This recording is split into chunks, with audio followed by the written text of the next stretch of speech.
So we are now being recorded. Okay, I call the December 3rd, 2024 Committee of the Whole, our Committee of the Whole meeting of Glencoe Park District to order. Lisa, please call the roll and note the time. It's 7:01. Commissioner Spector and Commissioner Boren are absent. So Commissioner Covey, Here. Commissioner Schneider, Here. President Spain. Here. Okay, are you here for business on the?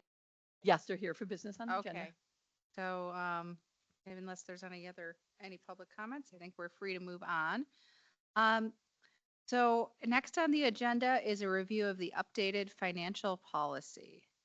John, can you please present a summary of the updated changes?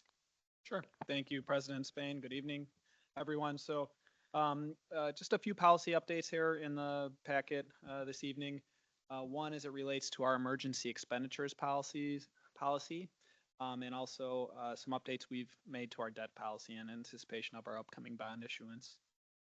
The emergency expenditures policy was prompted actually by our distinguished accreditation review, a suggestion that was made.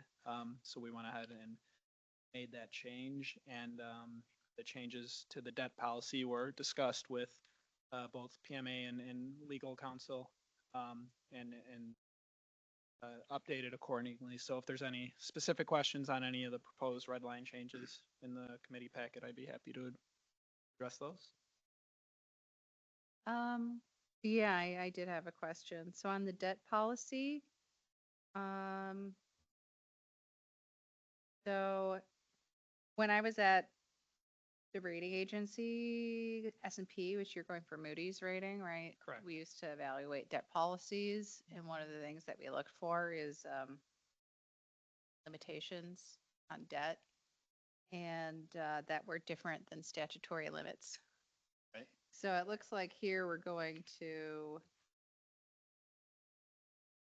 just whatever the state allows. Correct. Yeah. Yeah. So Was basically, there, I mean, other than that, we wanted to do 25 years, was there was it just because we needed that for the bond issue, or was there a rationale behind like why we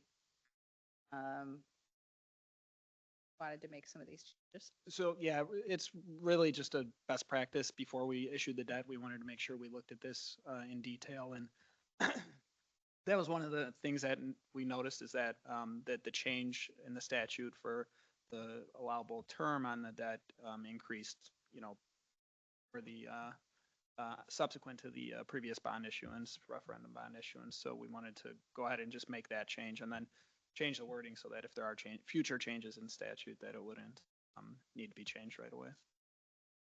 Yeah, and just again, I know you're going for a Moody's rating, but just like an FYI, shorter bond issuances get higher credit ratings, but I don't think that in combination with all of the excellent things that we do, that's going to be a problem. You want it changed? I mean, it has to be, if Right. we're going to have a Yeah. flat Yeah, levy. it does. I mean, I think it's worth it. I don't see anything jeopardizing the AAA rating. I don't see anything either. In PMA. Yeah, because I don't think Moody's. Yeah, there's really no That- concerns at this point, Mhm. based on our initial discussions with PM. And they didn't have any misses. Not, no, none. And the changes are in part just so we're compliant. Yeah, not necessarily even compliance, just, I guess the statute, just, the one regarding the duration of the debt, the term of the debt. But the rest of them were really just kind of, just making sure we looked at it, in detail and got the feedback of some of our outside, experts prior to the issuance. Are we using, is this new language the specific language that they recommend, or it's your interpretation of what they have in the best practices? A little of both, I'd say. They provided feedback in some areas and we went back and forth in terms of final wording. Okay. I'm fine. We previously discussed the 30,000, I recall, at some point, and we were talking about the emergency fund, and That's just, what is Yeah, it today? It's that's a 20 legal, that's my legal authority. Right. So, And that's just inflation and. So okay, that was a statute change, Oh, that was a that's- couple yeah. years ago. They increased it from 25 to 30. And we just never increased this. Okay. right, exactly. I And, didn't, and the wording here on the emergency expenditures is, the statute reads 3/4 majority, and obviously we're a board of 5, so we just made it Yeah. 4/5 instead of having it read 3/4. and I think this is what you were kind of talking about, but I'm fine with it. I'm just more curious about the retiring. Cumulative debt profile be retired within an average life of 10 years. Why strike that? Is that just a way to say like you won't have, you can't issue a 20-year bond twice in a row so that your average, if you have two, right now we have just one bond out. Well, when the take if one off, we'll have one out. Correct. We're Until, issuing well, right, no, we're issuing a second one. yeah, we'll have 2. We currently have 2, and we'll have 2 We'll once have we 2. reissue. So right now we've got one at 1 year, and we've got one at the second bond that we have outstanding, like call it 8 years or something, or 10 years. So our average is Correct. our yes. average is 5. Correct. Next year our average is going to be So the 5 20, and 20. Your average is going to be like 14. I don't understand how you would ever. no, we'll run into a scenario where it is above that.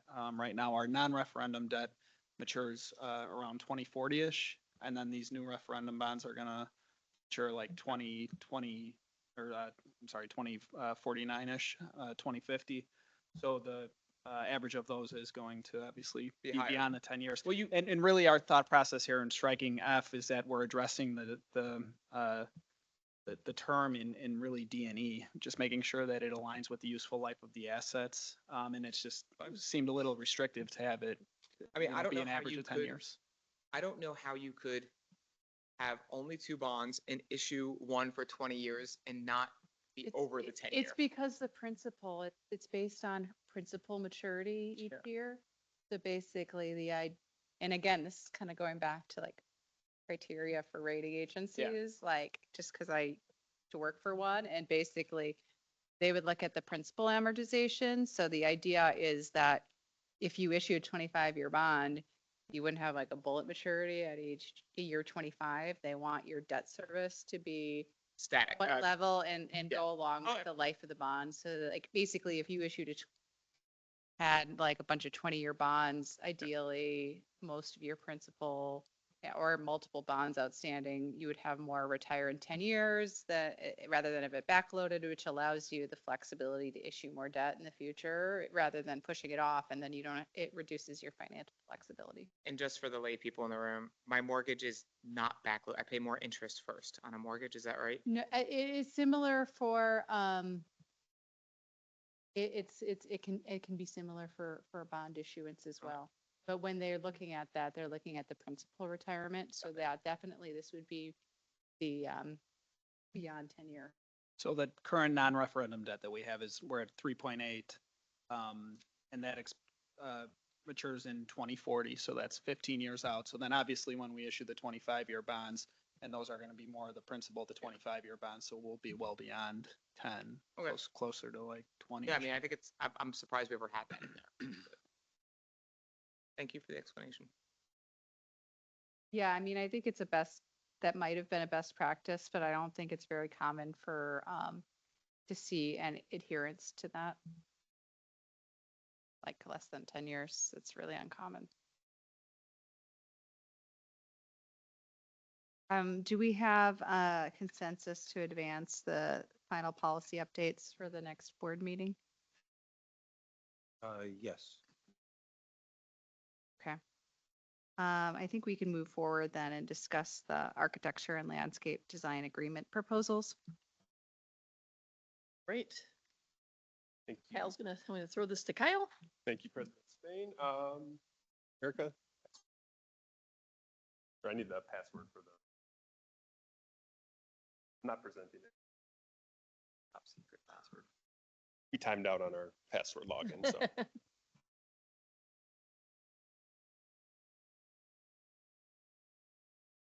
Great. Okay, so Thank you, President Spain. Good evening, everyone. So hopefully everyone had a chance to review the board memos that provided ahead of this meeting discussing the design and architectural proposals from White and Company for the maintenance center and ball field here at Takeif, as well as the greenhouse, and then from Hitchcock Design Group, the proposal for West Park. Before I introduce White and Company, just wanted to do a quick kind of review of how we gotten to this point. So at the November committee meeting, staff presented the proposed four-year capital improvement plan. That presentation included the proposed projects, those proposed projects budgets, their timelines, and the approach for the architect and design services. Aside from Milton Park, there was consensus coming out of that meeting on how we were going to approach this four-year plan. Staff then received design proposals from White and Company as well as Hitchcock Design Group. Staff reviewed those proposals. We pulled former projects from Glencoe Park District as well as other districts, comparable projects. Excuse me. In the memo, you'll see a breakdown of the projects that we use as comparables. The blue charts on the two memos are the proposal memos from White and Company. The green is the Hitchcock proposal. Staff reviewed the proposals, compared them against other comparable projects, and feels they do fall in line with industry standards in our previous projects. Talking through quickly on the maintenance and ball field proposal before we introduce White and Company. The proposal was for $585,000. That represents 7.5% of the $7.8 million construction budget. That falls in line with our previous projects at Weinberg Recreation Center that had a 7.5% as a construction budget. Northbrook Community Center project was a 7.8% A&E design as a percentage of construction budget. Palatine Maintenance Building was a 7.5% of construction budget. And Park District of Highland Park provided a range of 8 to 11%. On the greenhouse proposal, that was for $40,000. That is an 8% of construction budget on $500,000. We compared that against a couple other smaller kind of unique projects we did here. Glencoe Park District Fitness Center, as well as the sensory room. Those were 8.6 and 8.5% respectively as a percentage of construction budget. So I think really just wanted to open it up to questions for me specifically, and then I can introduce Matt and Bob from White and Company, bring them up here to have a conversation, ask some questions about the process, the approach, the projects, and the proposals. So White and Company, Bob and Matt can come up, introduce themselves, and open it up.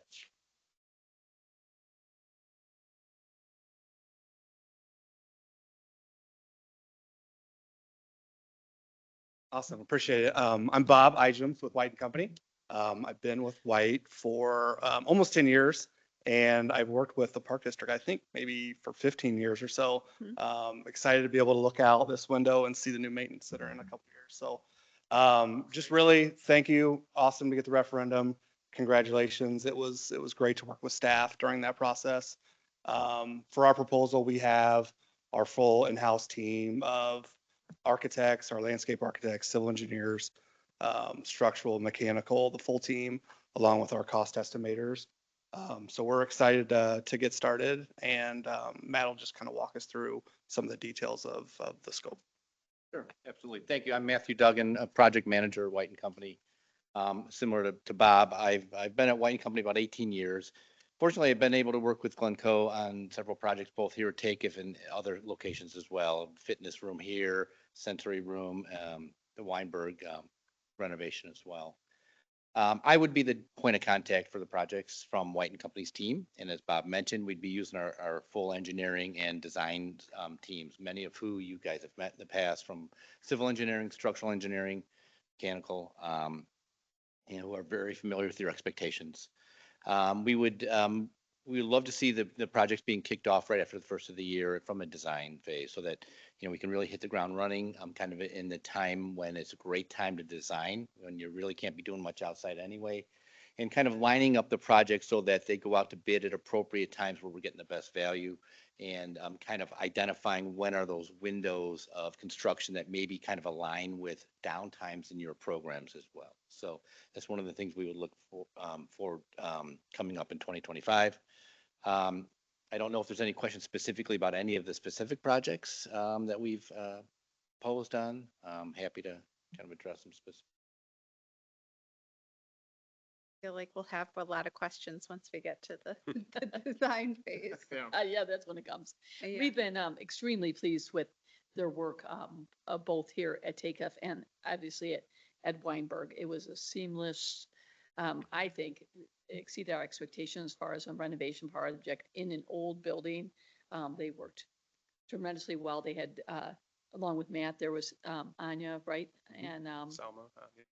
yep, on the team, and they worked great with any construction management teams we had. And it's same here at Take Up. So staff works very well with them, and we have great communications about, and they do understand the expectations of Glencoe, which is huge. So we're hoping that because we're so experienced with this team, that we can hit the ground running. Yeah, I mean, I definitely, I mean, I have Weinberg on my jacket, so I won't forget it. Everything was great except for the paint didn't dry fast enough. I think, I think you guys do great work, and I know that the team thinks highly of you. I think you see numbers like this, and they're big numbers, 8%, 8.5%. It's a big number. I mean, I think, I'm sure you guys negotiated as hard as you can. I just don't want you to take our relationship for granted and make sure that we're competitive out there. If there's, I don't know what options you have or things you have for, maintaining relationships with Glencoe. I would be frustrated if I heard later on that it was something like 6% or 6.5% for an equivalent project in Winnetka. I don't know if you do MFNs, but I would hope that we would be considered for that. So, Michael, I don't know if you looked at the table. I did. Okay, Yeah, I so mean- you saw that Northbrook right next to us was 7.8. Yep. Parts of Highland Park was 8 to 11%, so we did negotiate and we got it down to 7.5%, which we think it's very fair. No, you guys know this stuff better than me. I'm hoping that, I don't see you guys go into a market and, next door and do it for 5% or something like that. That's Oh, why, yeah, no. that's why an MFN is nice, right? Because it forces you to kind of come back to us. If you feel comfortable, this is, you here, Lisa, and the team, Kyle, you live this world, and this is market rate. This is the market rate. Can I ask a question that you may or may not be able to answer, but just in terms of thinking about construction budgets for next year, is there anything that you could see potentially significantly go up due to potential tariffs or anything? Actually, that's a great question. We have a cost team in-house that's looking at what are some of the materials that we might be seeing coming in that would get affected by it. Not much of what we see in any of these projects should get impacted by a tariff. We've found that most of even the equipment we're specifying these days are domestic and mainly from a timing that we need to get it. Most of the construction materials are all made in the States. So I don't see that to be an issue. Would be more of kind of specialty products that we'd have to keep our eye on and have some options that kind of give us. Question, Carol? Yeah. Thanks, that's reassuring. So Matt, I have a question. Mhm. The thing that's different about the maintenance center to pretty much everything else we've done is like heavy equipment, there's electricity, there's heavy stuff. And so the durability factor has got to be higher than something like Weinberg, which is very high as well, but it's a different function. Have you done maintenance centers before, or is there something comparable? Oh, we sure have, yeah. And Okay. it's pretty common in the Parks and Rec world to have that type of facility. A lot of those buildings fall into an engineered metal building facility because of the durability needs of it. And you're not really focused on the aesthetic, but you're really wanting, to your point, wanting to make sure that this thing can kind of be that solid structure built with that. Do you get the same level of insulation that you would have in a? You do, building because like this? most of the thermal requirements are code related anyway. So those buildings have a slightly lower one than maybe a different style building, but yes, you would be getting that. And for us, one of the things we've been kind of talked about with that maintenance building is exploring sustainability and how could we do that. One of the ideas we've looked at is photovoltaic panels on the roof. The building is shaped perfectly for something like that. And what that does is kind of helps offset some of your electrical costs by kind of capturing it from the sun. In order to do that, you really want a very tight building envelope and, thermal building envelope to kind of provide that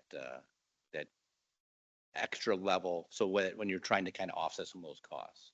Is final question, is there anything in particular you would do in the flooring in that you're gonna have heavy equipment on there and a fair amount of it are heavier trucks?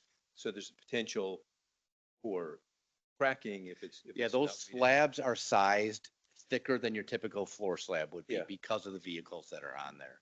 And the slabs are independent, or I guess they're all rebar, right? They're all, they're all kind of woven with metal Right, okay. reinforcement. But it's. They're usually like, they can be a 6 or 8 inch thick slab as opposed to something that might be a 4 or 5 inch at a, Okay. a normal rec facility. All right. And I assume there's premium, I know there's premium grades of concrete. Yeah, so Something- there's bearing capacities of the concrete that can be elevated. There's, the other thing we would look at is the surface materials on it, that they're durable, they're cleanable, they're oil resistant, things like that. And would it be it would be concrete though? Is that correct? Absolutely, yeah. But I have to quote when I had some concrete work done at my house, the person said, "There's only 3 things you have to know about concrete, right? It's gray, it's hard, and it cracks." So I assume. Well, we try and anticipate the cracking. Okay, so So we do you that. do all the yes. work in the high grade of concrete. Oh, absolutely, yes. Yep. Sure. All right, They're- thanks. They're working on right now, and we went out as a team to see it at Park Ridge Ice Rink, because we will be using similar materials on the maintenance, and we're very impressed with because we saw it in construction phase, the whole design, and so we went and saw that already. Anything to add? Yeah, no, Yeah. absolutely. The types of materials that we're talking about using are going to be super durable. They're going to be aesthetically pleasing from the outside. They'll be functional. And we know that the interior of the maintenance facility aesthetics are not what we're after. It's durability, making sure it can withstand our operations. So Except your office, that can look. no more wood paneling or tongue and groove cedar. Light up great. That's Yeah, awesome. looking forward to getting the process started for sure. Yeah. So what we'll do is that we would, if it's consensus to move forward, we'll draft up the documents and have them reviewed by our lawyers, and those will be approved at the next meeting. Art, Michael, do we have consensus to move forward? Yeah, I mean, I put, said I put faith in Kyle and Lisa's ability to work with our partners here. Quite frankly, I think they've got your reputation's on the line with a community like Glencoe, and so I think you'll do a great job. Weinberg, as I said, it's pretty good. I did not personally think you were gonna get Weinberg done on time. I think you guys did, right? Mhm. I was like, there's no way. We did. And y'all did. And so, I went there on Saturday. Looks beautiful. You guys did a great job. So price is in line, keep it on time, and I think we'll be good. All right, thank you so much. All right, Yeah. thank you. We appreciate you coming in. Thank you. Yeah. Thank you. You can stay, but you don't have to. All right. Next, we're going to move forward with the Lakefront Advisory Membership Slate. Which Bobby will be presenting. Nope, we had one more. I'm sorry. We have the, Oh, Yeah, backing up. we're gonna the- back up to the landscape. We didn't want to talk about the, oh, yeah, the one that was green. Okay. Sorry. so, yeah, so a lot of the We same had these visitors, so we want to, a lot of the same stuff I talked about initially, but in reviewing the Hitchcock proposal for design services for West Park. Again, received the proposal, reviewed it, and have reached out to nearby park districts as well as reviewing our previous projects, similar in nature. The price proposal was $126,900, which represents an 8.7% of construction budget of 1.45 million. That's in line with the percentages that we paid for Lakefront Park. It's aligned with Palatine Park District Playground Park Construction, as well as the Northbrook Park District Playground and Park Construction. So again, the approach we took was to, review our previous projects, look at nearby districts, compare the proposals to those projects as much as we can in an apples to apples comparison. Every project is different, but the percentage basis is aligned with this proposal, and we're comfortable in stating that it, falls within the industry standards and making a recommendation to move forward. Is there a particular reason why they're more expensive than white? Yeah, so I think, so the stuff that White, specifically the maintenance center, there's a couple factors. There's the cost. So as the cost of a project gets significantly higher, the percentage basis can drop because they'll be getting a larger return. The proposal from Hitchcock includes some construction phase services that the White company proposals do not. Specifically, every other week site visits to the construction site for Hitchcock versus once a month for White and Company. And that's because on a project like the maintenance center, we would have a construction management team where somebody's on site at all times. There's additionally some negotiation, contract drafting that the Hitchcock proposal includes that White does not, again, because the construction manager would handle that portion on the maintenance center. If that helps explain it enough. There's a portion that's going to be additional services that we're not getting from White, and some of it's going to be just the different type of project and the different project cost.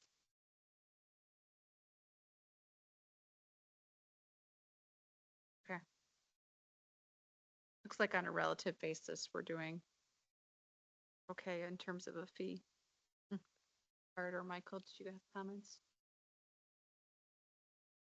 I guess the one thing I'd say, just as a footnote, obviously they're gonna do a lot of math. Actually, not Hitchcock, but back to White. Mhm. They're gonna do a lot of math on the flooring in particular and all over for that project. Be nice to know what sort of maximum weight the proposed floor could hold, and then think about what new equipment might come over the next 10 or 15 years. Would it be bigger or heavier or something like that? They're going to do it anyhow. It might be interesting at some point just to show that to I to think the board. absolutely, when we get to the stages of construction drawings and drafting those Design. things, we'll have conversations about what the district's needs are for maintenance. This is our equipment, this is how we use it. This is what we anticipate in the future, and make sure things are designed accordingly. We'll go through community input for, the other projects down the line, and we'll design things to make sure it's accommodating whatever the needs of the district are.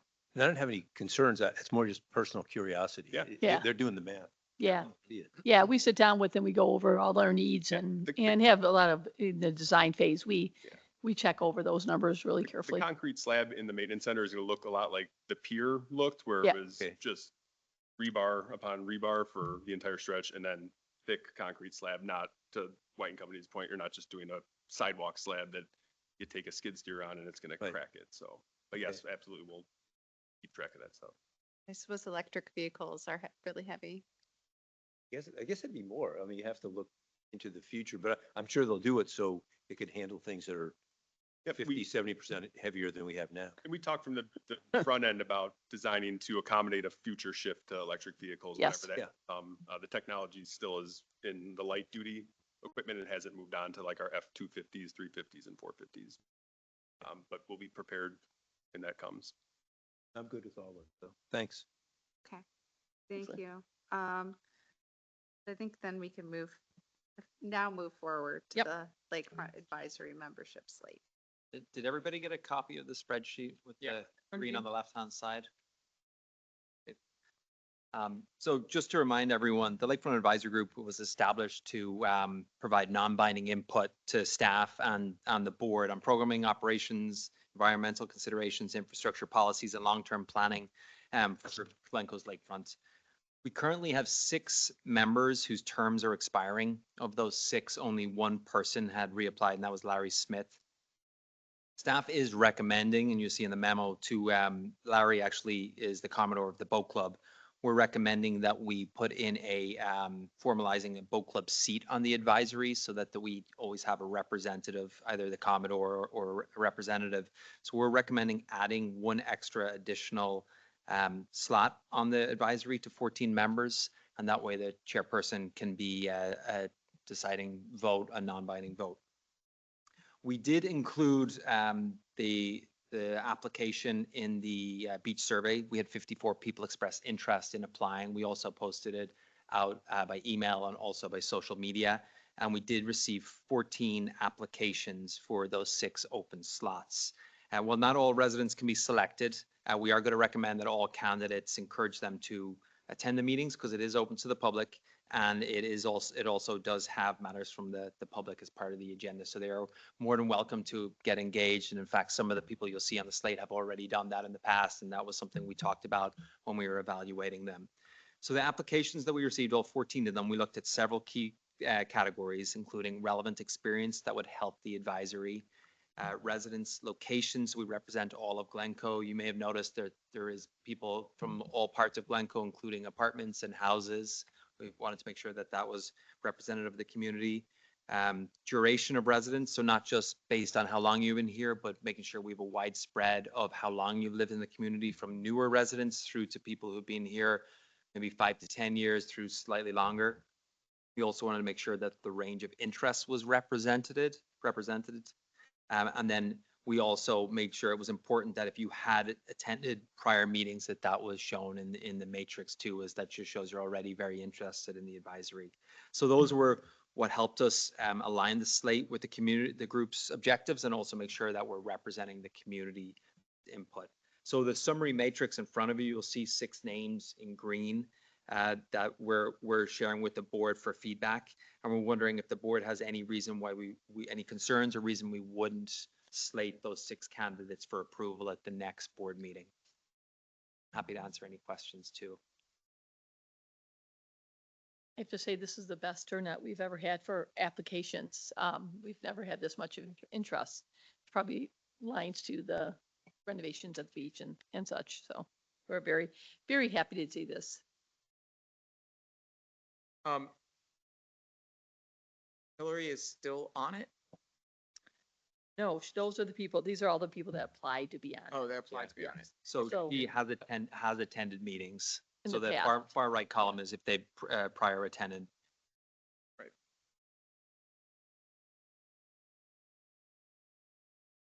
Traditionally, people who have come to those meetings, they make Yeah. pretty good advisory Yeah. members. Kind of understand. You're Yeah. recommending this top 6 in green. Correct. Yes. Why RADA? Rada is less than a year, is a new resident interested in adult program, and also lives in an apartment in Glencoe, which all the other candidates all live in houses. So we thought it was very important that we're representing everybody in Glencoe. And we really looked at the different, to make sure there was representation throughout the. Yeah, whole no, I- town, which I appreciate. Yeah, I love the fact that they're not 12 people that live on the beach, right? That's a real challenge when that happens. So, no, I like it. The only one nice thing about Hillary is, we have that reciprocity with Northbrook, and so maybe getting some Northbrook representation on there. Do we have anyone who sits on like a Northbrook committee, like a pool committee or anything, or? No, It's pretty uncommon for Yeah. non-residents. Okay, then I'm fine with it. I think the boat club will be representative for non-residents too, because there is non-residents as part of our voters. and remember, anybody can attend these meetings. They're open to the public, and which will Yeah. explain to everybody. It's just that if there comes to a vote, which very rarely happens for an advisory capacity, but it may happen leading up into our designs and things like that down at the beach. That's when the voting comes in handy, handy to bring a consensus. to the That's a board. great point, Lisa. With what we've got coming up on the agenda in terms of design and renovations at the beach, it's more important to have a representative group, and also if they have skill sets, like somebody maybe who's an architect or who's involved in sustainability, just having those skill sets too is important to represent the community's input. Art, since you've been on the Lakefront Yeah. Advisory, do you have thoughts? The only comment I have is that is Sam DeBruce, and I mean, I recall her specifically at two different meetings being engaged, asking questions, and I didn't realize she was an architect. I mean, she tends to listen. She would wait until everyone else was done. She asked very good, thought-provoking questions, not necessarily just in her area of expertise. So, no, I'm really excited that she would want to be on it. agree. I'm not familiar with the other people. No, but I like the geographic distribution. Good experience. No, I think that's fine. I have no objections. Great. Okay, so then this is something that will need approval at the January Yes. 7th board meeting. Okay. Okay, thank you. Appreciate that. All right, sounds good. Okay, so next on the agenda is discussion of the half-day preschool changes. Very interesting.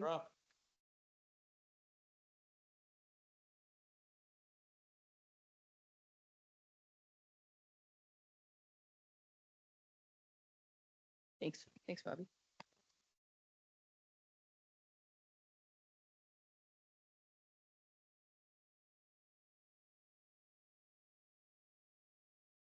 I was happy to read this. What? I was happy to see this. Oh, good. That's great. I have I've been working on this and thinking about it, talking it through I have for a lots while of now. questions. And when you start, you're gonna address if there's a DCSF issue with this at all? Like, Well, 'cause- we've actually already been in contact with them, so we're getting Okay. relicensed in March, which we'll talk about. They really have no objection because it's already in a secured wing. What the challenge is gonna be is the measurements of the room when you have the cots, what that capacity allows. So at this point, we're hoping it's 15 in one room and 20 in another. Alright. They're gonna be the ones who ultimately make Right, that yeah. decision. So, so good evening, everybody. Yes, it's exciting to talk about. We've been working on this for a while now. I'm going to introduce Savannah Martin. She's our early childhood program manager. She currently oversees ELC, our preschool camp, and also our preschool enrichment. She does a phenomenal job and has been working on this pretty heavily for the last couple of weeks and months. So our agenda tonight, we're going to talk about some of the current challenges and the background of how we got here. We're going to talk about those ELC enrollment trends and the demand for longer hours, which we've talked about at the board level for a number of years at this point. We're going to talk about the proposal itself, what that preschool structure would look like, the staffing requirements, the impacts of that change, because we are going to be taking stuff away because we need that space for that program, the budget and the pricing, and then obviously what the next steps are. So just a little bit of history and some background. Currently, per the census, there's 470 children who be qualified as preschoolers in Glencoe. About under 5, they're about 5% of the population.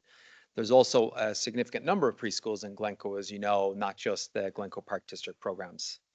As we've all talked about many times, there's a huge need for care for families with both working parents. It's official that 53%, according to District 35, 53% of families with children under 18, both parents are working. So we know that. That's just putting some data around it. And we also know that there's been a decline in ELC enrollment over the last number of years. And we've also seen a huge increase in demand for full day care and for year-round care too. So this stat you may have seen before, this is just showing the last 7 years of enrollment with ELC. 7 years ago, we had 60 children in the program. This year, we have 26. We saw a little bit of a bounce back up after COVID as people were working from home, but really that trend is your friend, unfortunately, and it is going lower.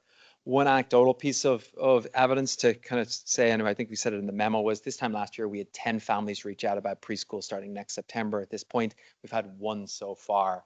So the real need for half day is reducing. It's not saying that there isn't a need, but there's definitely that shift towards longer day care needed.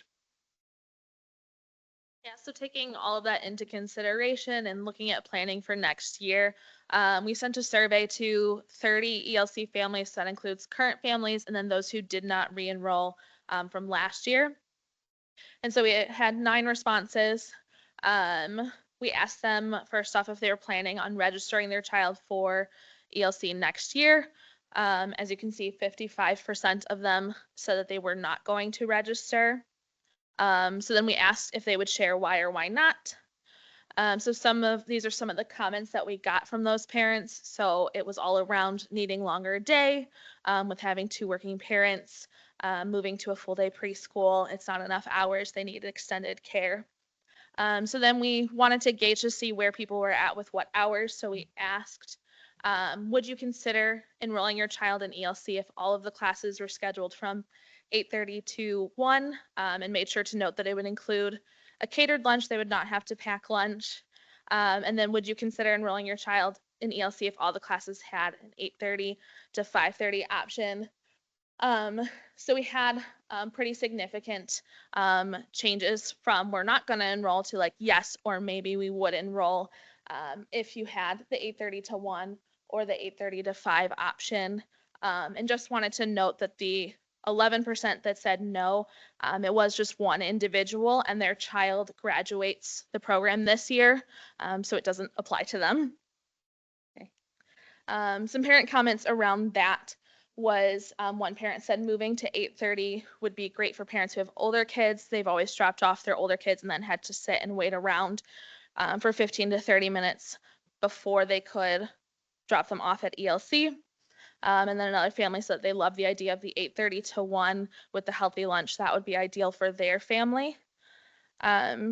Which we wanted to note the importance of still offering a half-day option, maybe extending those hours, but still offering that programming for current ELC families who want the half-day option, and then also providing flexible options for families in the community.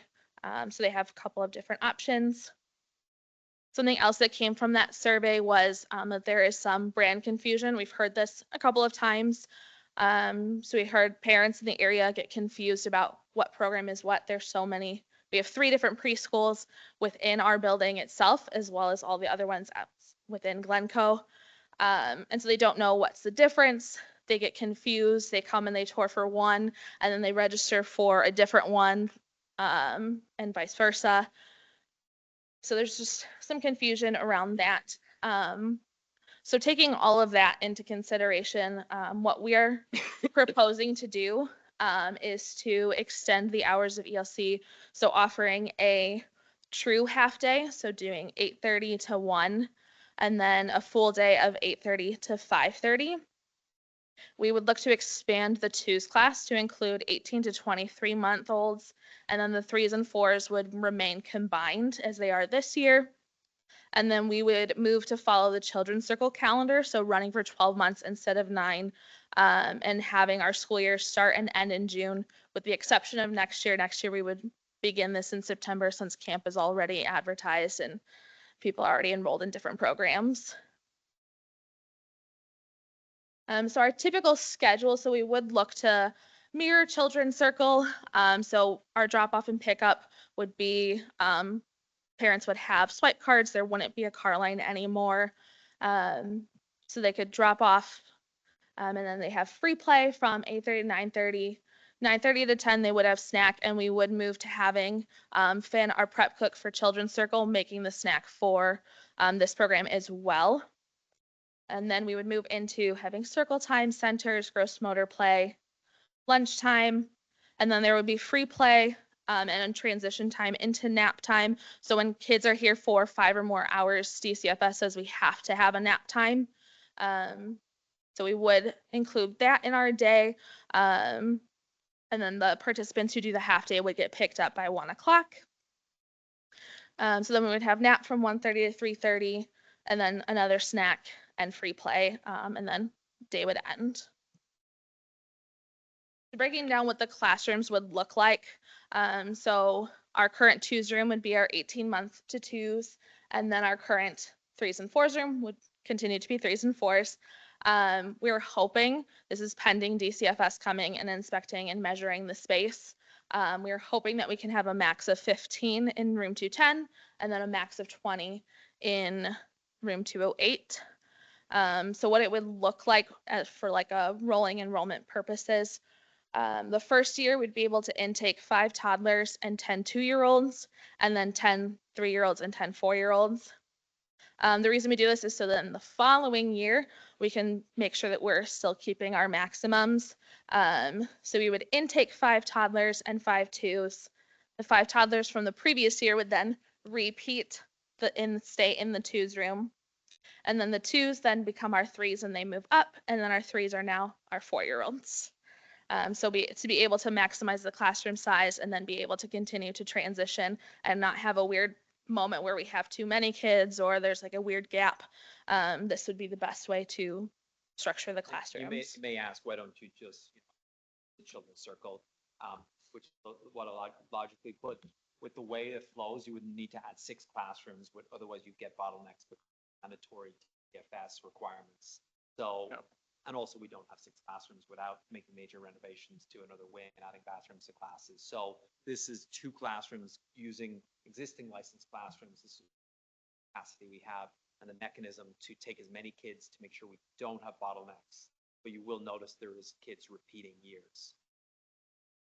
Do you think, I'm sorry, I don't know if you're going to get to this, but do you think you're going to have children's circle families since the hours aren't that different? This is going to be cheaper. Want to do this instead? And like, Well- how are you differentiating the programs to make like, I don't know, children's circle worth the additional price? Do you want to finish presentation and answer that? Because I think it's in there, right? We can definitely talk, Yeah. we've Yep. talked about that. Yeah, we have. So yes. Yeah, so getting into the children's circle wait list, this also helped us to kind of decide what would be the best ages to offer. Instead of keeping it as just 2s, but moving to adding some of the toddlers. So currently with our ELC families, 3 of them are on the children's circle wait list, and then 2 of them wanted to be on it, but the age group was closed at the time that they reached out, so they weren't able to get on the wait list. And then this chart shows who on the children's circle wait list currently would be able to enroll in ELC depending on space, based on like their ages and the proposed classrooms. And we wanted to just touch a little bit on the benefits of mixed age classrooms, as this is different from how we structure Children's Circle. Children's Circle does have, the beginning of the day and the end of the day where the kids mix, but this would be all day mixing. So some of the benefits to this, it supports developmental and educational growth. Younger children can learn by observing the older peers, and then the older children can mentor the younger peers, and that reinforces the knowledge that they've been learning. We've seen successful implementation of that this year in our 3s and 4s class. Our 3-year-olds like walking around and like partnering with the 4-year-olds, and the 4-year-olds like to help them and show them where to go and bring them to circle time and kind of lead them through the day. And then as well, we haven't had any issues. It's been successful with the opening hours in Children's Circle and closing hours being mixed ages. So obviously with that expansion, there's going to need to be a change in our staffing. To go to a full day, we would need to hire 2 full-time lead teachers, 1 for each classroom. And we would need to hire 6 part-time assistants, 4 for the younger class, 2 for the older class, based on the ratios for DCFS. And then we would need to hire a full-time classroom coordinator. So they're going to work with the classrooms, fill in when teachers are sick, kind of similar to what we're currently doing with Children's Circle. So how does this impact the rest of the park district? Obviously, those rooms will be used all day. Right now, those rooms are used for ELC during the school year, and then the summer they're used for camps. So what that would do is that would eliminate our Baby Bears camp and our Teddy's camp, and also our ability to do a Monday, Wednesday, Friday option for pandas. Currently, Teddy's and pandas rotate days. So what we'd end up having to restructure was to offer panda bears 5 days a week only, rather than the couple of days a week. Our koalas would operate out of a single room, and then our kinder corner will remain unchanged with 3 groups. So it does limit the amount we can do, because we are very limited, especially in summer with space. So some of those younger groups that are shorter, the 2-hour programs or the 1-hour programs, we're not going to have the capacity in those wings to offer those programs in the summer. So there is a downside to that. Also look during the school year, Little Waddlers, which was a transition program, a feeder program for ELC, would go away. And then kindergarten readiness. That program was originally to extend the day for ELC, because you did your program in the morning and then you stayed for another program in the afternoon. What ended up happening was a couple of the ELC families stayed in that, but really the Children's Circle families found a great benefit because the NAP eliminates the need for a nap. So we saw a lot of enrollment from Children's Circle families. But that program is 12 to 3:30. It's a long day, which parents are already paying for Children's Circle. So there may be options to actually create an enrichment track in the afternoon, which is going to be in shorter period, probably a better value for parents too. And then we'll also be able to offer some additional parent talk classes at different times too. So it's not all downsized, but we'll be able to basically restructure all of the program that we offer for early childhood to probably make more sense for the community too. Savannah's already talked about, there is some challenges around the branding and some confusion. What we're suggesting, and we're open to board feedback here, is rebranding ELC underneath Children's Circle Preschool and calling it Children's Circle Preschool. It's a well-established name in the community. Many people know it by Children's Circle. ELC, there's only 20 something families in it versus the 93 that are currently in Children's Circle. So the Children's Circle makes sense. I'm going to eliminate that confusion around the half day being ELC and the full day being Children's Circle. It also lines up with our camp program. So we have kind of a half day, a full day, and extended day with camp. And this traditionally will then make Children's Circle really have a half day, the full day, which is kind of the 8:30 to 5:30, and then the extended day, which is the 7 to 6. As we've gone through this, we did some data diving into Brightwheel, which is the app we use for tracking, checking in and checking out. And we've noticed that parents, maybe before COVID and right after, we're doing a lot of 7 to 6 drop-offs. We've actually seen that the band is narrowed to more like 8:20 to 8:40 drop-off for the majority of Children's Circle families, and like 5 to 5:30. So to Commissioner Spain's point, we may see families want to do this option. So that's something we're going to have to evaluate. And we've been talking about giving parents the option, if they're in the Children's Circle full day program or extended day, potentially moving and opening up those extended day options for other families. So it's just something we are considering, and especially given the financial consideration, parents might. So Bobby, it would first be offered ELC. Correct. And then if any openings would be available, then we'd offer it to Children's Circle. Correct. How would you manage that if there's, say we have 5 openings, there's 10 people who want that? How would you manage that? So we're going to Day have and to age. manage it the same way we do the Children's Circle wait list. Okay. So we have a pretty extensive wait list that we manage. So it will go to ELC, as Lisa said. Then it will go by the date of birth in line with when they enrolled on the wait list. So there will be transparency behind it. Now, it all depends on when the child was born and they fit into the date, the same way school. If you're born to September 2nd, unfortunately, you're going to have to repeat more years and you'll fall outside. But if you're born, say, August 30th, fall into the other calendar year. We'll touch a little bit on the timing for that too, just at the end. In terms of categories of service, so the amount the park district subsidize or how much that program contributes, we would look to follow what Children's Circle is in terms of category of service, so covering all direct and most of the indirect expenses. So those will be like FICA or some of the other not indirect expenses. And we would expect a 10% net margin, kind of in line with what we're thinking for Children's Circle next year. So we did some pro formas. So the initial enrollment here is on the left with a kind of a modest, 70 to 80% enrollment based on the first year. You're going to have people who it's not going to work for their age groups, or they're not quite working, or there might be more half-day programs. So our goal, and it looks pretty reasonable to do, is break even this year. When we get full enrollment, which we're pretty confident given the need for longer care, to establish that 10% net margin based on the same way we account for Children's Circle.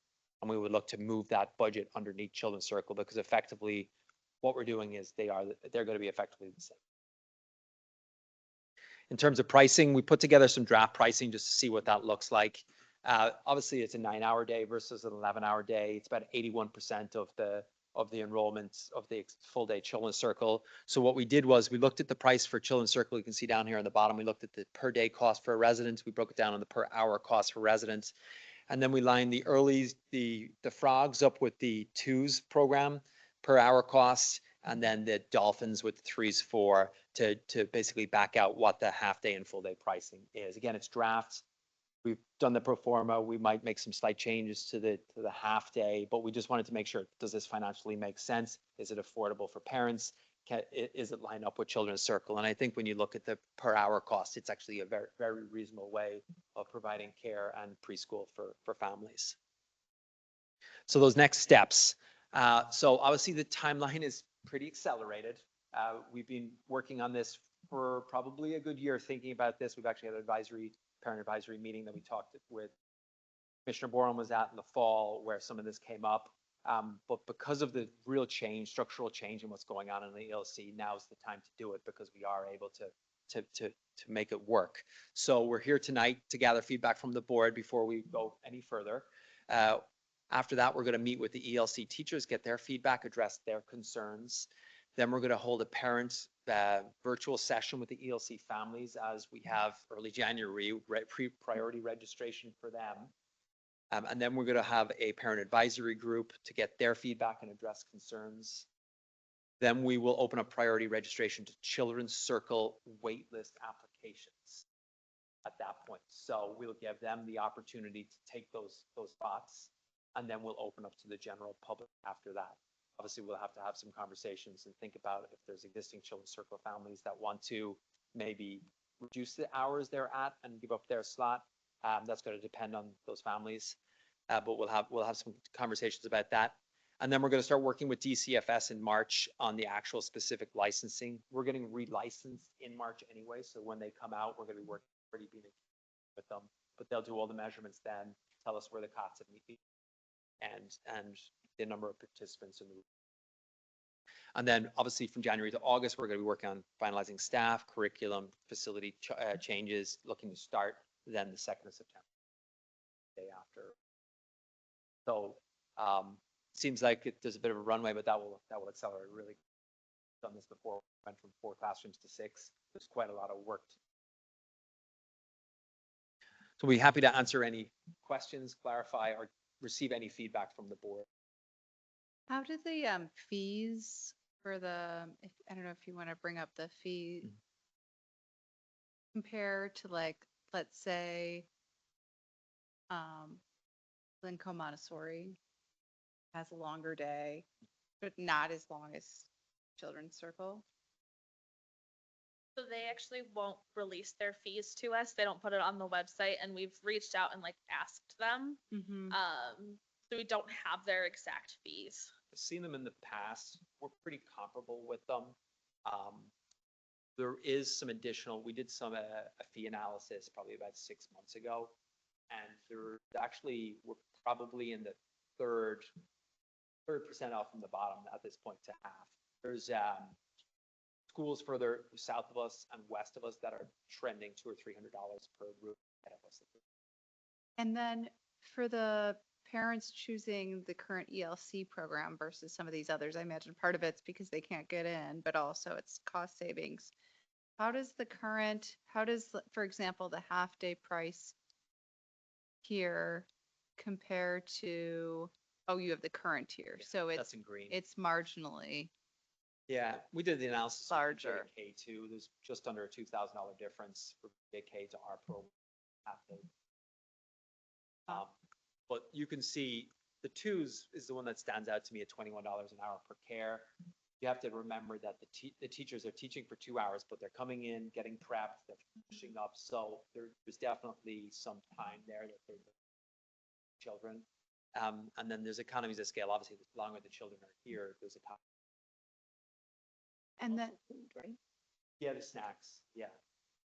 and then the other question I had is, I know we had problems with staffing for Children's Circle for the past few years. This is going to require more staff. Are we concerned that we're going to run into staffing issues?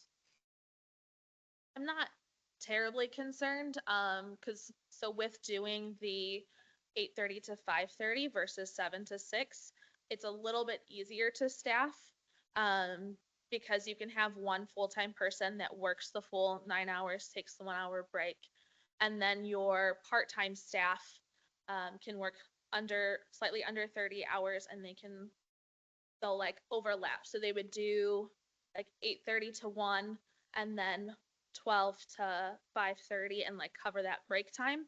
So you don't need the additional opener and closer. Our staffing levels will be actually a lot better than currently they are. ratios. Then if the staff go over 30 hours a week, we back to full time. That's some of our challenges is that we can't give every five staff.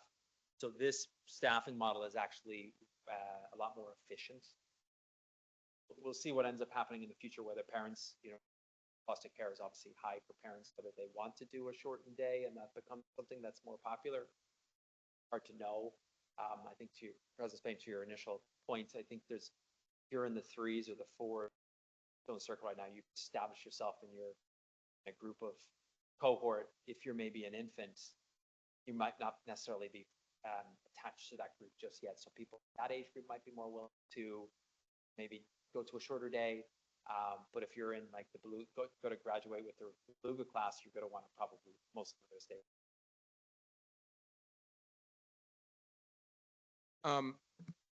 Had all the exact same questions you had. Carl. My biggest, first of all, I think this is great because it hits the demand that I have been. How many years have I been on this board? 5, You're gonna 6, be 6. Yep. Good heavens. For 6 years, I've been begging you for more things for our team. So I think it's great. My one concern is, and I'll speak in Irish terms, nothing ruins the profitability of a Chicago-Dublin flight like adding Chicago-Shannon. Chicago-Shannon. It absolutely tears apart the profitability of the Chicago to Dublin flight. Just does, right?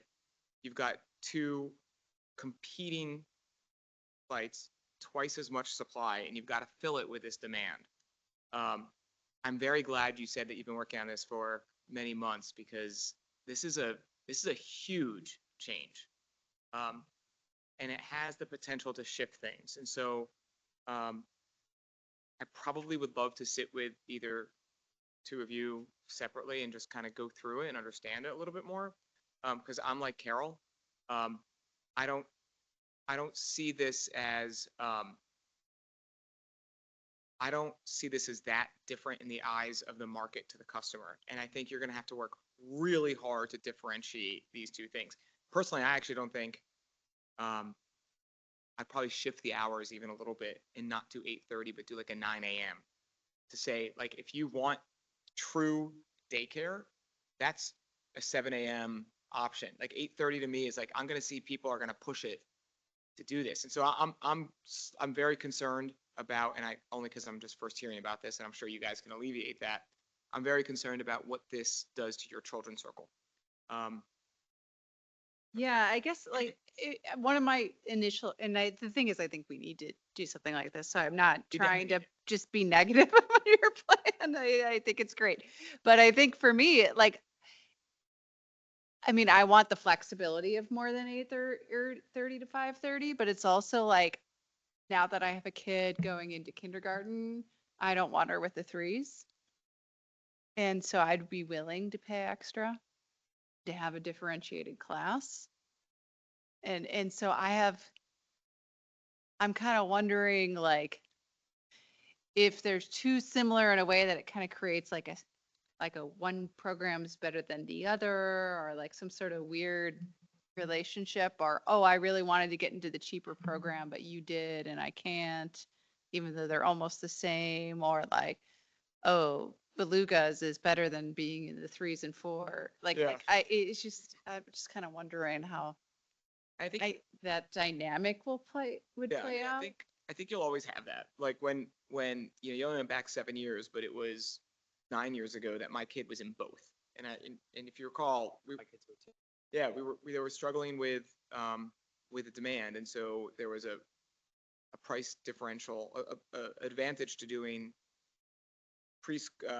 children's circle for a little bit, and then to pull them out and bring them to ELC because there was that perceived differentiator there.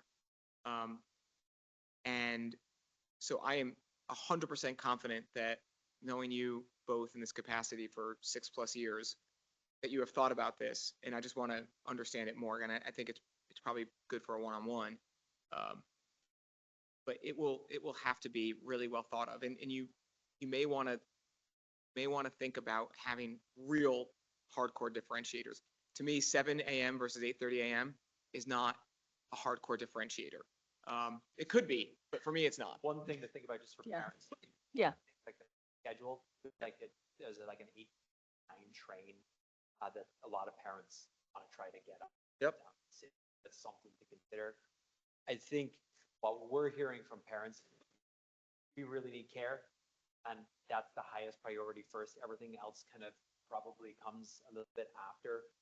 So they're so desperate for, like, if you're on the wait list, advisory meetings, some parents were just begging, like, please, Yeah, whether- something. Right, you have to, Gotta do- wait. and that's why I said, I completely have, please don't take my questioning and my example of It's ruining. it's a valid, very valid. Yes, I would love to have a little bit more time, make sure that these are the things that have made really tough decisions for us in our business. How to add more capacity in the right way to not, and I'm not saying this should not be for profitability, by the way. I don't, we've had this discussion, Children's Circle should be sustained itself. But if you have that problem where Children's Circle, all of a sudden, you've got a huge demand for 8:30 to 5:30, I mean, And I guess it fills up, I suppose, and then, Well, I guess, go ahead. I was gonna say, Children's Circle decided hey, nobody wants 7 to 6. Children's Circle will become, Yeah. hard part is because our staffing levels are so Absolutely. stretched at those Right. times. So Yeah. in an ideal world, we know parents though, there is that core, when we looked at the data, dropping off between 7 and 8, there's still that group of. Yep. And Get to then get down there. I will say is once 5:30 comes along, parents in general. Yeah. So there's some change, there is definitely some changes to when my kids were in the program, when I'm picking up like that, and, I would come at 6:59 yeah, and 58 seconds. yeah. Yeah. Just a couple things. Those classrooms in the new model will I can't have even read those cute prices. names. Yes. They won't be 3-4s. They'll be like, I don't know, whatever they'll be called. Some Whatever the teachers like. scatters and stuff. So they're gonna have cute names also. I want to put it that way. I also want to make it known that if we don't do this, we will have there'll be no half-day program. If we only have one person calling, that's not enough to make a class. So and if we have the demand for this, we really can't, to Bobby's point, we can't move it to 9. Because what's probably gonna happen is that one parent will drop at 8:30, get on the train, go to work, and then work to 5. The other parent come home and get the child. So they'll kind of split that duties if they're able to do it. Not all families are. So I don't think it's gonna be a mad rush, but like Bobby says, if there is a mad rush to change the hours, it just makes Children's Circle more profitable. The staffing from 8:30 to 5:30 Yeah. is so much, it's easier for us to do than that, early morning, late night. No one wants those hours.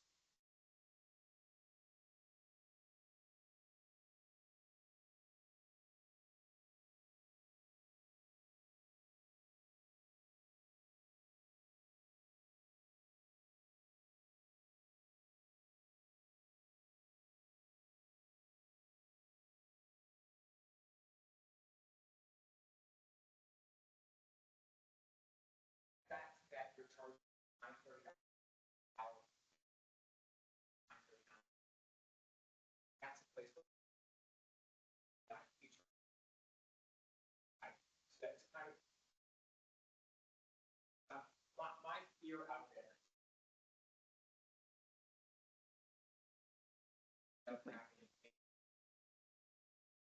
Really.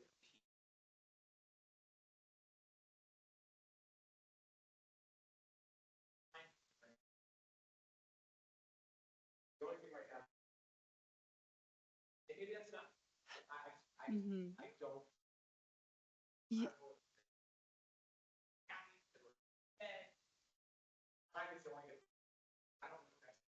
Yeah, I'm concerned about feeling like there's kind of it's like one thing to have separately named programs with different prices, but to be in the same program and have kind of a haves and have-nots, or like, oh, you got into the cheaper program, I or, oh, you got into the one where the That's what- kids that's why are. we did the See, prorated that's based all. on that basic hour care, same.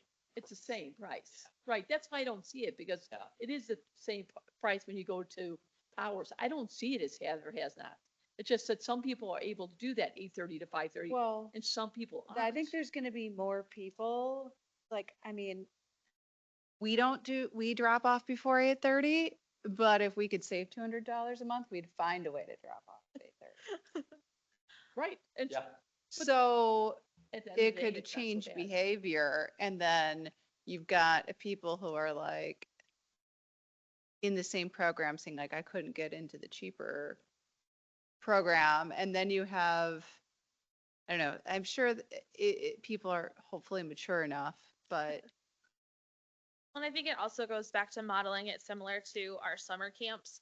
So like for like all of them now at this point, we have like, you have your half day, you have your fuller day, and then you have the extended day. Like, so if you look at like Kinder Corner, like some of them will do the 8:45 to 1, 8:45 to 3, 7 to 6. And so it kind of models after something we're already doing. just wait, it's not even a $200 difference. It's like $120. Yeah, it's Dollars Right, difference. it's 80% of the, 55 hours a week of care as well. Yeah. Five days a week. Okay. Down to $81. Okay. It's really the twos where there's the bigger savings. Here in the Dolphins, let's do Dolphins, beluga. Nice because they're get it back up. Uh-huh. You need to be careful because if you put it up to our care cost too much, you're now basically same price as the extended day. yeah. And then it's like, well, why would I just do the extended day? So the price, that's what we put draft on there, because it is quite complicated. Yeah, you can't make it the same. You can't. Because then, yeah, people would just use other ones. In an ideal world, we'd have a lot more classrooms.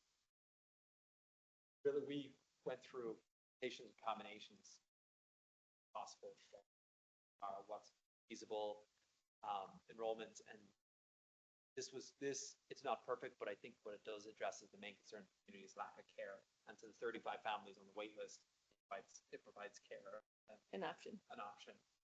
If I will no doubt, we're into this, we're gonna have to make some things that we didn't anticipate because We sent Stephanie this ahead of time because she's on the early childhood. She's the board liaison for that committee. And so she read it over and she said, I reviewed, my only concern is change to full year without an opt-out for the summer program. So do you want to address that a little bit? So right now, ELC stops and then they sign up for summer camp. The majority of the kids go from ELC into summer camp, correct? There's a good portion of them, but there are some who choose not to go to camp or to go to camp somewhere else. Typically, though, it is a good amount of the kids who do continue on into the summer camp. So we could look to offer some of the half-day option, the kiddos in half-day, an option to opt out and maybe you pay to hold your spot for the summer. We've done that before in Children's Circle. It got phased out because nobody really was for people who parents were teachers. Job. So given that it is a smaller ELC, there may be some demand for the summer. And we would only do that for that 8:30 to 1 portion And the half only, day option. not the half. If not you're in the full day. full day program, you're needing. Gotcha. We probably cap it because we still have to make sure Yeah. that we're meeting the salaries because, There's a financial implication of that. But it is something we could. Yeah, looking at the current ELC families, estimate there might be 2 of them that wouldn't want to be there year round. So I can't imagine that there would be a significant portion that would be upset with moving to the 12 months. and they would have the same days, so they would have a week off only, They'd have the week in August and the week in between Christmas and New Year's. So we'll go to at 242 days a year of care, so 50 weeks care versus calendar current ELC follow.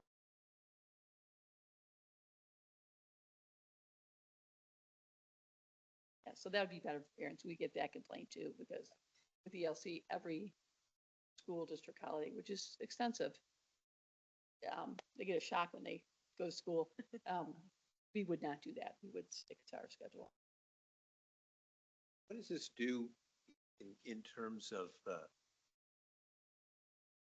sort of capacity or hours of capacity? Like, and I don't know if you even looked at it that way, but if there were 100 hours offered, does this provide 120 hours for the whole community? And obviously that's not the right number, but is there a significant difference in hours of time total that people in the community would have access to? So those two classrooms, for example, the twos is a 2-hour program, right? And the three spores is a 3-hour program. So now you're effectively utilization on those assets is really right now. Yes. Because we can't do a Right. lot with those licenses. So you're going from a 2-hour program to a 9-hour program, basically 4 hours. That room and then, And there's 4 rooms? so there's 2 rooms currently. So two's room and then three's 4 room. Those rooms will stay those ages, but they'll be utilized instead of 2 hours, they'll be. And in the summer, they're used for camp. So again, they'll be utilized more. So if you're purely looking at it like an aircraft or something like that, you're getting a lot of station, so more contact hour. So I think you were showing 9 additional staff or teachers, base of 45 or something like that. So, I mean, so is that the match? It's like 20% increase in staff and about a 20% increase in hours of time you've got kids there. Yeah, it's more the ratio, so this younger groups a 5-to-1 ratio, so Oh, okay, yeah, okay. so it's based on the ratios is why and then the overlapping, so for example, the morning person, after the hour, whether back to break. So that's really what we see. Then if we extended the hours, we would have to have some staff member. So last question, obviously GPD has a really good reputation in the expanded area. Is that true also of these programs? That people look at it differently, or it's sort of like they're going, hey, this is part of a gold medal award? Park They see District. it the same way. And I think what we're suggesting is to come under Children's Circle. Children's Circle has a stellar reputation. If you had to be in, I think, Commissioner Moran, which was at the meeting, everybody was just talking. Everyone in the group was like, well, we got on the wait list when pregnant. We Okay. did. So it's Right. out there that like the minute No. you find, the first person We gotta do something. find out is Jessica Stop. Yeah, Yeah, that was a joke. yeah. absolutely. So Honestly, the big joke with this is that you're gonna have room for your employee that we just made the policy change, hopefully. Hopefully, we will. Right, Yeah. that's gonna be, And that will work look, out and then we'll great. save money on it. So, Cool. right, but that's, So that's ironic. It is ironic that we just It passed is. that, but then we may very well, but we also have a long wait list, so we may not.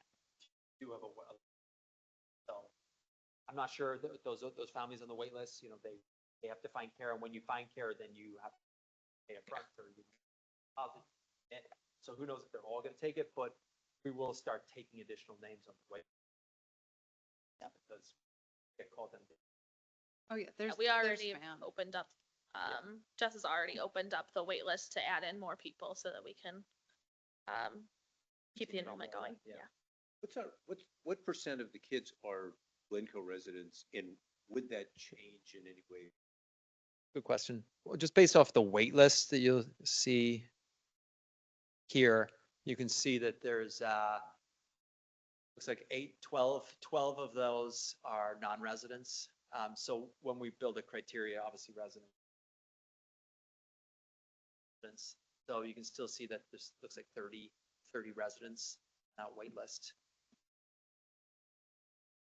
And it is things we are hearing. I know Lisa was at a realtor. It's things, it is things people asking the real. Absolutely, Directly they're absolutely. related to property. They're moving into Glencoe because of Children's Circle. They're saying that that's a very, obviously the school district too, but when you have small children, our program is so well known that that's one of the reasons they're deciding to move. And then they move in and then they figure out they can't get in the program. So this will be meeting that need. I mean, I definitely think it's a good thing there's a need in the community and we'd be meeting it.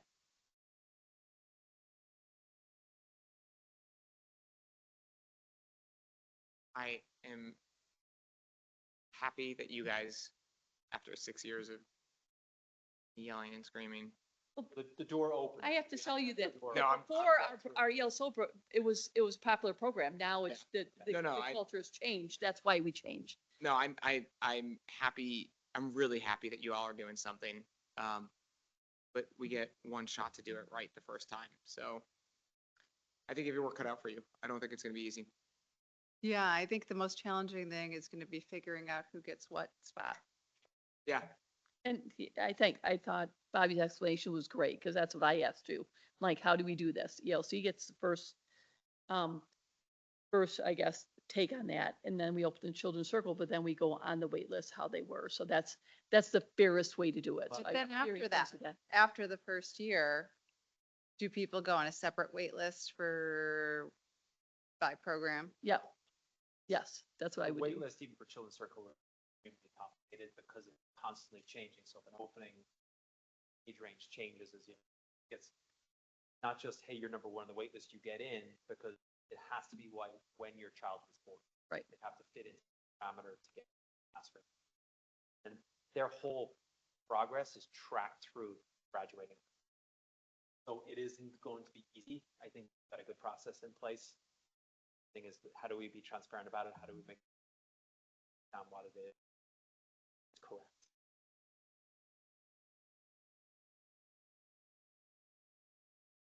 I think they're going to make a lot of parents happy and relieved. you will. The village should thank you.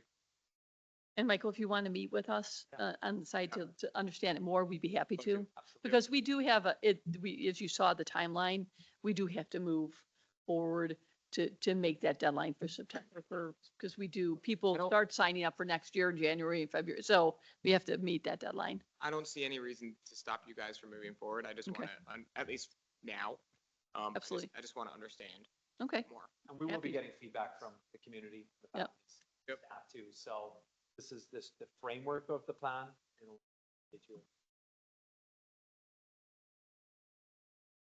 In your curriculum, someone had a curriculum question. The curriculum between them will be similar, correct? Yeah, it'll be the Yes. same. They'll still be play-based. Yep. Savannah, would the groups ever combine like the 3 and 4 belugas in this group? You know, to do like pats and tunes or like those kind of things? So yeah, they'll still combine, they'll still get to do, all the special performances, all the things that we do in the summer. They'll still do music classes with Miss Susan.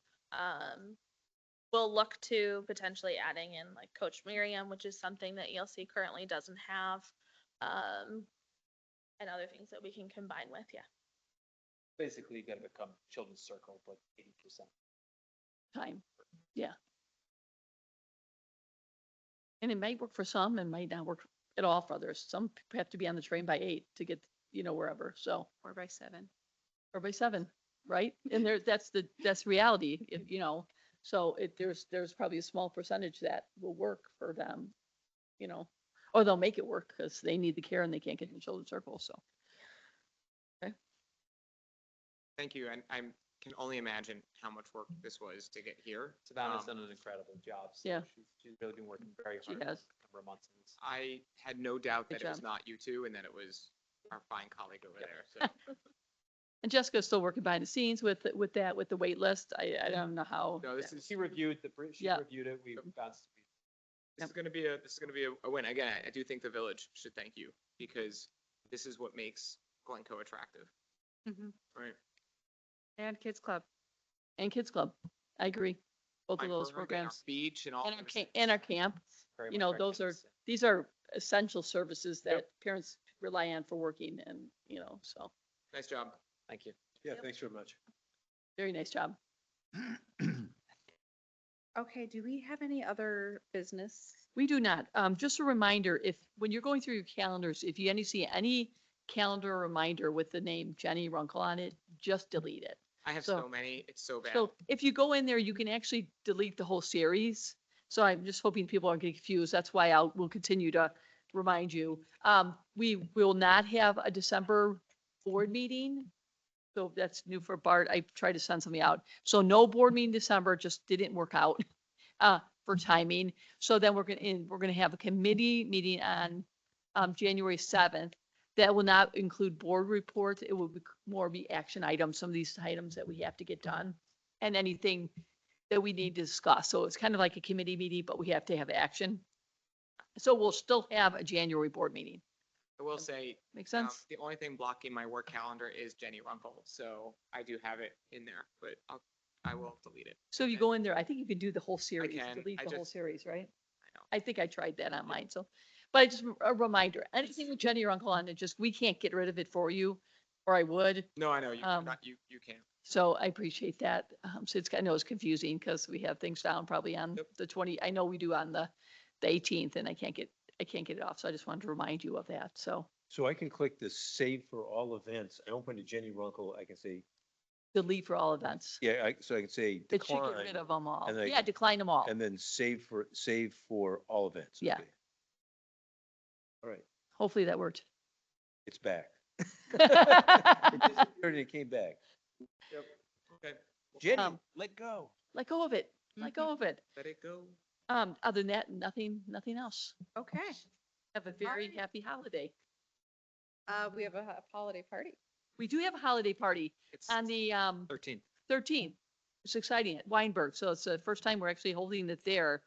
We're very excited about that and the team has done an amazing job. So we hope you all can come. Even if for just a little bit, stop in, say hi, drink. Do you have anything on that one? It'll be mysterious. Be mysterious. We also have, event this, Friday night. Well, welcome to winter. Welcome to winter. So that takes place of watch below zero because it was too cold in January. So we're hoping, so a lot of those same activities will take place, or actually different activities, which sounds so fun. So bring your kids there. So that's this Friday. And then we have the art show on Saturday.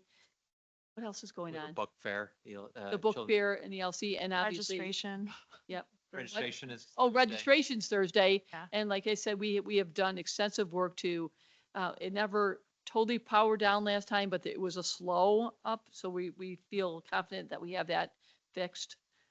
So we look Yeah, forward to we've that. taken all preventative measures that we possibly can. L6 has been very proactive in making sure all of our internal IT infrastructure is where it needs to be. And we've reached out to BSI and tried to ensure that, it'll run as smooth as possible. So Well, I'll Yep, be on we're at 7 optimistic. AM and we'll report back. We'll report back. We also have Cultural Carousel, which is a new event for us, celebrating different cultures. That's kind of cool. a requested event. So there's check out the brochure for the special events because there's a lot of them coming up. Weinberg kudos to the park and facilities team, both of them, both rec and facilities and parks. They got the ice rink up and running in like 3 days. They were playing that weather game. It was too hot, remember? And then all of a sudden now this came. So kudos to them. I was questioning whether they would open up Friday and they made it happen. So even residents who always watch the progress are like, I cannot believe you got this open. But then, of course, it was extremely cold this weekend. So we didn't have great participation like we usually do, but because the wind chill was really bad, but it all worked out. So if you haven't been over to Weinberg, remember you all get passes as one of the benefits. So make sure you pick up those passes. There. Yeah, you were there? Okay, good. Oh, she has the waivers for you to sign. So there you go. Okay, All right, but that's it. Nice. So, I entertain a motion to adjourn. So moved. All in favor? Aye. Aye. Okay, Lisa, please record the time. 8:30 PM. Thank you.